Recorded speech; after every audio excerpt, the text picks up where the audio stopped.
खंड विद्यानंद महाराज की जय। सद्गुरु मौनि बाबा भगवान की जय। शिवोहम शिवोहम शिवोहम। यदि सर्वगतो देवं स्थिरं पूर्णो निरन्तरः अंतरं हि न पश्यामि न ब्रह्मांतरं कथम। यह आत्मा चूँकि सर्वत्र है, कभी चलायमान नहीं होता, पूर्ण है, एक रस है। यह शरीर के भीतर और बाहर सर्वत्र व्याप्त है। फिर मैं इसे ध्यान एवं समाधि द्वारा भीतर ही क्यों देखूं? यह समस्त सृष्टि ही ब्रह्म है, उसी का रूप है, फिर मैं बाहर उसे क्यों न देखूं? दत्तात्रेय जी ज्ञान को उपलब्ध हो गए, इसलिए वे समस्त सृष्टि को ही आत्मस्वरूप समझकर उसे देखने की बात कह रहे हैं। आत्मवात सर्वभूतानि, यह संपूर्ण सृष्टि आत्मत ही है, यही ज्ञानी की दृष्टि है। अज्ञानी ही इसे शरीर के भीतर खोजते हैं, ज्ञानी समस्त सृष्टि में ही आत्मा देखते हैं। अस्फुरत्तेव जगत्कृत खंडित निरंतरम अहो माया महामोह द्वैता द्वैत विकल्पना। एक ही ब्रह्म सर्वव्याप्त है तथा यह संपूर्ण जगत उसी का स्फुरण मात्र है, जो अखंड एवं निरंतर रूप से स्फुरित होता है। जिस प्रकार वर्षा की बूंदों से सूर्य के प्रकाश से इंद्रधनुष दिखाई देता है, उसी प्रकार ब्रह्म के प्रकाश से यह जगत दिखाई देता है। उसी प्रकार यह माया प्रकृति था महामोह द्वैत और अद्वैत नहीं होते हुए भी दिखाई देते हैं, अतः ये सभी भ्रम मात्र है।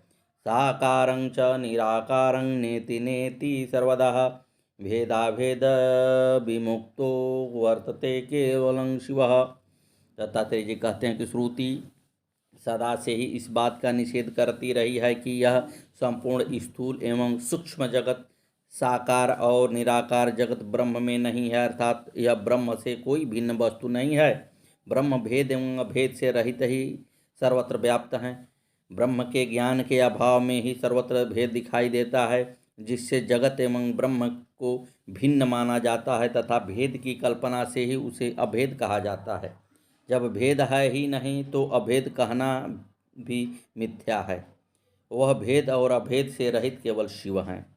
न ते च माता च पिता न बंधो ते च पत्नी न सुतस्य मित्रम न पक्षपातो न विपक्षपातं कथं संपत्ति दियं ही चित्ते है। सद्गुरुदेव भगवान की जय। माता पिता बंधु पत्नी आदि के सभी संबंध जो संसार में हैं, ये सब मन चित्त के कारण हैं। मन में चूंकि आसक्ति है, मोह है, कुछ पाने की इच्छा है, कुछ भोगने की इच्छा है, इसलिए ये सभी संबंध निर्मित किए जाते हैं। इन संबंधों के निर्माण से पूर्व इनको पहचाना भी नहीं जा सकता कि ये कौन है। न इससे पूर्व जन्म में कोई संबंध था, न आगे के जन्म में रहेगा। ये संबंध न तो अस्थायी है न शाश्वत, हर जन्म में बदल जाते हैं तथा कई बंधन तो इसी जन्म में बनते व बिगड़ते रहते हैं।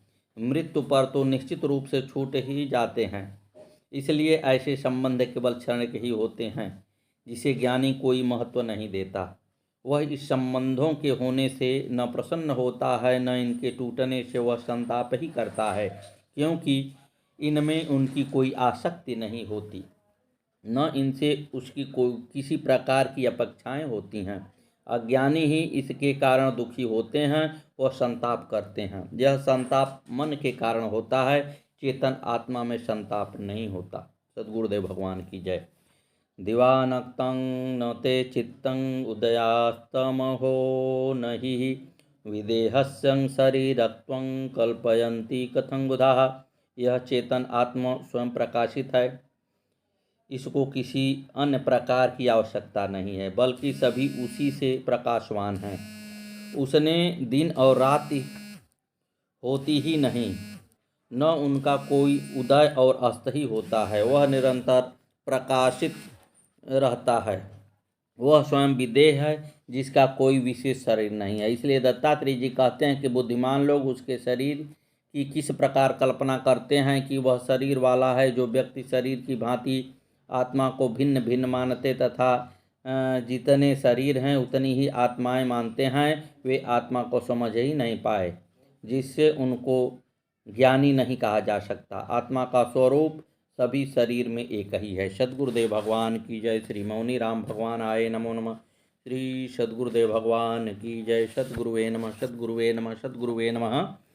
लगभग 1996-97 की घटना है। जगतपुर वाले पाठक जी की गाड़ी से गुरु जी कोडरियाँ गए। पंडित जी तोताराम, अरुण सेठ, रामवीर, मुकुटलाल आदि उनके साथ गए। तीसरे दिन भक्तों के आग्रह पर मौनी बाबा इन सबको कीनाराम बाबा के आश्रम पर दर्शन कराने गए। वहाँ जीप चलती है, सो एक जीप द्वारा ही सब लोग गए। वहाँ बलुआ घाट पर बाबा ने सबको स्नान के लिए कहा कि यहाँ नहा ली हो, यहाँ गंगा पश्चिम को बहती हैं। रामगढ़ से दर्शन करके यह सब वापस लौट रहे थे।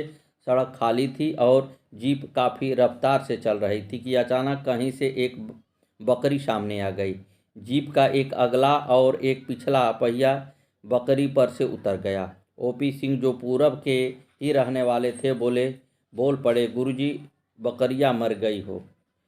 जीप रोकी गई और पीछे घूमकर जो देखा तो देखा कि बकरी उठकर भाग गई। मौनी बाबा बोले, अरे चली हो, ई बुजरी सब हमारे कपारे पर धरी।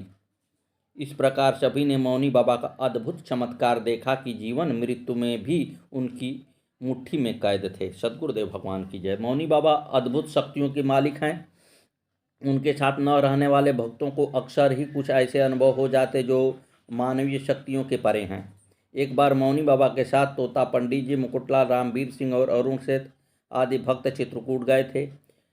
नई गाड़ी थी। कानपुर पार करके सुबह 5 बजे यह लोग आयर पहुँचे और स्वामी अखंडानंद जी महाराज ने शरीर छोड़ा था। इधर से सब लोग बातचीत करते गए थे। जब आयर से चले तो अचानक मौनी बाबा एकदम चुप हो गए। वे 1 घंटे तक मौन रहे। सारे भक्त भी उनकी मुख मुद्रा गंभीर देखकर चुपचाप ही रहे। करीब 1 घंटे बाद वे अरुण ड्राइवर से बोले कि आगे एक पेट्रोल पंप पड़ेगा, वहीं तेल भरवा लो, वरना चित्रकूट में भीड़ भाड़ के कारण बहुत दिक्कत होगी। जो ही गाड़ी पेट्रोल पंप पर पहुंची, अपने आप ही बंद हो गई। नई गाड़ी थी, ऐसे कैसे अचानक बंद हो गई? ड्राइवर ने बोनट खोलकर देखा, चारों ओर से देखा, परंतु कुछ समझ में नहीं आया। लगभग 12-15 मिनट बाद हो गए, तब गुरुजी बोले, अरे ई 1 घंटा से हमारी जान को आई। देख तो ये काहे से चलती है। देखा गया तो डीजल टंकी की पाइप निकली हुई थी। तेल की टंकी एकदम खाली पड़ी थी। नया पाइप लगवाकर 45 लीटर तेल डलवाया गया और तब चित्रकूट को चले। अनुमान है कि जब बाबा अचानक मौन हुए तभी पाइप निकलकर गिर गई थी। जिस प्रकार गाड़ी पेट्रोल पंप तक पहुंची, ये तो मौनी बाबा ही जानते हैं कि उनके कृपा से कैसे वहां तक पहुंची। ये चमत्कार है सदगुरु का। इधर से जब ये लोग चले थे तब 18-19 घंटे चित्रकूट पहुंचे थे। उधर से दीपावली वाले दिन शाम को 7 बजे मौनी बाबा बोले लगे, अरे चली हो, कल सुबह 6 बजे सूर्य ग्रहण पड़ी, रास्ते में ना पड़े के चाहिए। सब लोग उसी समय चल पड़े और सुबह ठीक 5 बजे पठुरी तोता पंडित जी के घर पहुंच गए। इस प्रकार 18-19 घंटे की यात्रा 10 घंटे में ही पूरी हो गई, जो स्वयं अपने आप में किसी चमत्कार से कम नहीं है। सद्गुरुदेव भगवान की जय। पठुरी के कोमल कहते हैं कि 1957 में गुरुजी मौनी बाबा भगवान भोजताल की तरफ से शायद पहली ही बार इधर आए। शायद पहले ही भी आए हों, कह नहीं सकते, परंतु उस दिन उन्हें पहली बार इस क्षेत्र में देखा गया। मौनी बाबा के पैरों में कटेरी और जवास के कांटे लगे थे। बाबा ने रहट के पानी में हाथ पर धोए, कांटे निकाले और सहतूत की छांव में बैठ गए। वहीं एक छोटी सी चारपाई थी जो इनके पिताजी ने उनके लिए डाल दी। जब शाम हुई, पिताजी गुरुजी के घर लिवा गए। ताऊ जी के घर में नीम के पेड़ के नीचे एक चौकी थी, वहां गुरुजी ने रात विश्राम किया। सुबह को लक्ष्मी नाम की बहू उधर से निकली। वे गैयनपुर की लड़की थी जो भोजताल क्षेत्र की तरफ पड़ता है। जब गुरुजी पर उसकी नज़र पड़ी तो वे तुरंत उनके पास आ पहुंची और कहने लगी, मोटे बाबा, मैं तुमसे कितने दिनों से कहती थी कि कभी हमारे गांव भी आओ, अब आए हो इतने दिनों बाद। शाम को वे अपने देवर ईश्वरी प्रसाद के साथ आई और बाबा को अपने साथ लिवा ले गई। मौनी बाबा इनके बाद भोजताल की तरफ से यदा कदा इधर आते। वे ईश्वरीय प्रसाद के यहाँ काफ़ी दिन रहे और इधर उधर भ्रमण करते रहे। कोमल गुरुजी की सेवा में शुरू से ही लगे रहे। काफ़ी दिन पहले इनका भाई घर छोड़कर चला गया था। एक दिन मौनी बाबा कहने लगे, अरे अपने भाई का नाम लेकर काले कुत्ते को रोटी खिलाया कर कि प्रहलाद रोटी खा ले, वह वापस आ जाएगा। इन्होंने गुरुदेव के कहे अनुसार ही किया और चंद रोज बाद ही इसका भाई लौट आया। उस भाई की 4 बेटियां थीं। वह 10 वर्ष जीवित रहा और फिर स्वर्ग सिधार गया। उसकी 4 बच्चियों की देख रेख इन्होंने और इनकी भाभी ने की। कोमल बताते हैं कि उनको याद है वह गुरु भगवान के पास आया जाया करते थे। सबको मौनी बाबा भगवान अपने भोजन में से एक एक ग्रास जरूर खिलाया करते थे। वे इनसे कहते, तू तो एक रोटी खा लिया कर। भगवान जानते थे कि इनके कैसे गरीबी में दिन कट रहे थे। इनके पिताजी का देहांत हो गया था और इस पर ही पूरे परिवार का भार आ गया था। घर में 8-10 छोटे बड़े सदस्य। कोमल 17-18 वर्ष के बालक थे। एक बार तो ऐसा वक्त आया कि घर में खाने को अनाज न था। सुबह को बच्चों के लिए कुछ न था। इनका ध्यान गुरुजी की तरफ गया और मन ही मन उनसे पूछने लगे कि गुरुजी क्या करूं। अपने एक बचपन के मित्र चंद्रपाल जाटव के घर की ओर चल दिए। वहां जाकर बैठे। उस दिन वह अपने खेत में से आलू खोद कर लाए थे। उसकी घरवाली पूछने लगी, भाई आज आप उदास क्यों हो? कोमल बात को छुपा गए। उसकी घरवाली ने कहा, आज तो अपने खेत में आलू खोद कर आया है, थोड़े तुम भी लेकर जाओ। उसने लगभग 5 किलो एक थैले में भर कर दे दिया। तब गुरुजी भगवान की दया से बच्चों ने सुबह में आलू खाए। इन्होंने सुबह बुलंदशहर जाकर रिक्शा चलाया, तब शाम को आटा लेकर आए। ऐसी परिस्थितियों में एक सहारा मौनी बाबा भगवान ही थे, जिन्होंने सबकी नया पार लगाकर इन्हें सुख शांति और संतोष प्रदान कर दिया है। ये उनका आशीर्वाद हमेशा महसूस करते हैं। 2 लड़की और 1 लड़का इनके भी थे। इनका लालन पालन ये बहुत गरीब आदमी जो कि खाने को भी मोहताज थे, गुरुजी के दया से ही कर पाए। इन्होंने कितने ही कठिन हालत में भी गुरुजी की शरण न छोड़ी।